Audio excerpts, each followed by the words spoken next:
Petite nouveauté cette saison, une nouvelle émission, le débrief après chaque course, 2 invités. Et on va commencer, vous allez inaugurer messieurs. Alors on a Hervé Tremblay qui a envie de chanter une petite chanson, donc on n'avait pas prévu, mais pourquoi pas. Très bien. Et puis nous avons Pierre Coinon. Pourquoi Pierre? Parce que il a gagné la première course. Alors non seulement il gagne la dernière avec ses petits camarades à Dijon, mais en plus il gagne la première ici à Manicourt. On va parler du sportif, peut-être honneur au vainqueur. Pierre, prenez donc le micro et racontez-nous en quelques mots cette course de 4 heures. En fait, tout s'est plutôt bien passé. Comme je l'ai dit tout à l'heure, ce qui était compliqué, c'était toute la stratégie liée à la consommation, l'essence. On a vu quelques voitures tomber un peu en panne. D'autres qui, comme nous, ont préféré assurer le coup et ravitailler un peu plus souvent. Au final, ça a payé, donc c'est chouette. Mes coéquipiers ont aussi fait le job sur la piste. On a eu un bon rythme, pas d'accrochage. On est passé à peu près au travers de toutes les embûches, même si une petite vibration nous a un peu acquitté sur la fin. Mais globalement, ça s'est bien passé et je pense que vraiment cette déco la bleue avec étoile rouge, c'est vraiment ce qui nous réussit parce que on l'a changé pour Dijon. Dijon ça gagne, ici ça gagne. Bon, j'espère que demain ça sera pareil. On va pouvoir laisser un petit peu aux autres, hein, parce que sinon après vous allez tuer le championnat d'entrée de jeu. Merci Pierre, bon esprit, sympa là la mère, bon esprit quoi. Bon, c'est pas grave. Donc pole position et la victoire. Et Hervé, donnez donc le micro. Oui. Hervé, Bonjour. alors oui, bonjour Hervé, Bonjour Patrice. sur la 65, deuxième de cette course. Alors c'est la plus belle remontée du jour, Oui. puisque vous partez avant-dernière, dans les dernières lignes. Dernier, on peut le dire. C'est ça. Et À cause d'une goupille qu'on a laissée sur l'extincteur. bravo, là aussi. Alors qu'on était prévenu au alors briefing. que Jackie la montagne Il avait bien dit fait le attention. boulot, Voilà. Et nous, on n'a pas fait le nôtre. Voilà. Bravo. Mais du coup, the remontée. Donc, ça nous a permis effectivement de remonter. Très bien. Et ça n'était pas simple, mais avec des petits problèmes techniques malgré tout, mais belle remontée.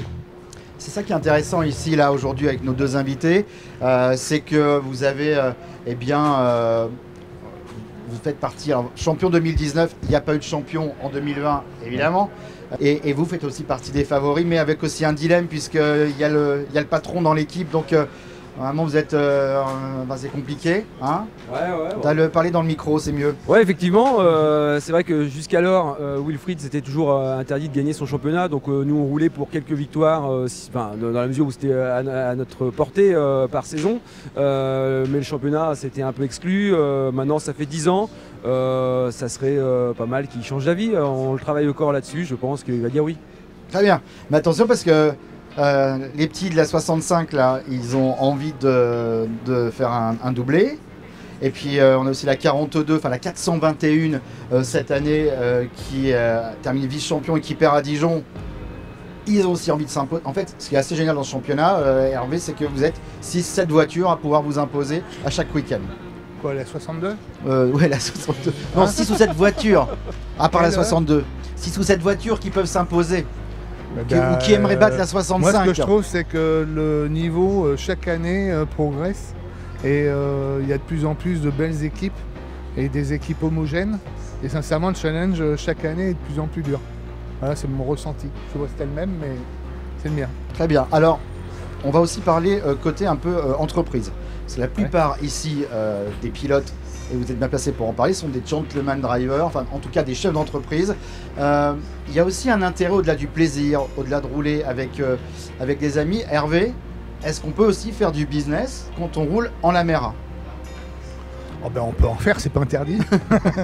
Et je dirais que chaque réseau apporte son petit lot de business, mais c'est pas la démarche première que pour mon cas en tout cas.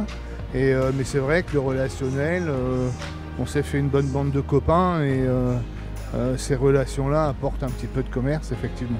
Ouais. Bon, donc en fait c'est un peu une sorte de championnat parfait en toute objectivité. C'est un championnat avec un très bel état d'esprit. Très bien. Vous aurez donc 10 points au classement général demain en plus. Oui. Très bien.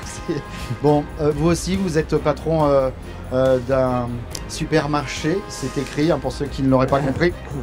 C'est écrit là, on n'a pas de marque. Il faut juste savoir lire. Là aussi, quelque part, ça peut aussi aider. Le fait aussi de côtoyer d'autres chefs d'entreprise, est-ce que c'est intéressant d'échanger sur des problématiques? C'est un peu comme Hervé, moi c'est pas vraiment ce que je viens chercher en priorité, hein. C'est surtout de prendre du plaisir avec d'autres personnes intéressantes qui ont aussi le même état d'esprit, de venir prendre du plaisir, de passer un bon moment, un bon week-end, faire la course de manière fair play et puis de belles batailles en piste. Après, bon, c'est vrai qu'en tant qu'épicier, je pense pas que ce soit sur ces week-ends de course que je fasse plus ou moins de business. Par contre, peut-être que sur d'autres secteurs d'activité, ça peut être le cas. Et bon, bah, il faut pas des fois s'interdire de joindre l'utile à l'agréable. Donc, effectivement, je pense que ça peut servir aussi à certains. Et donc, pour conclure, si vous m'autorisez, on pourra dire qu'aujourd'hui, votre voiture, elle a super marché. Ok, là-dessus, on va... Oui, merci. Non, j'ai honte. Du coup, je pense qu'on va rendre l'antenne et on va se retrouver pour... il y a des directs, il y aura des résumés où on verra la remontée fantastique de Hervé, de ses petits camarades. J'ai déjà vu quelques images. Et en tout cas, vous l'avez compris, il y a une très très belle ambiance ici en La Méraille pour les 10 ans. A priori, il va y avoir plein de trucs de dingue. On va pas vous en dire plus. Et on se retrouve très vite.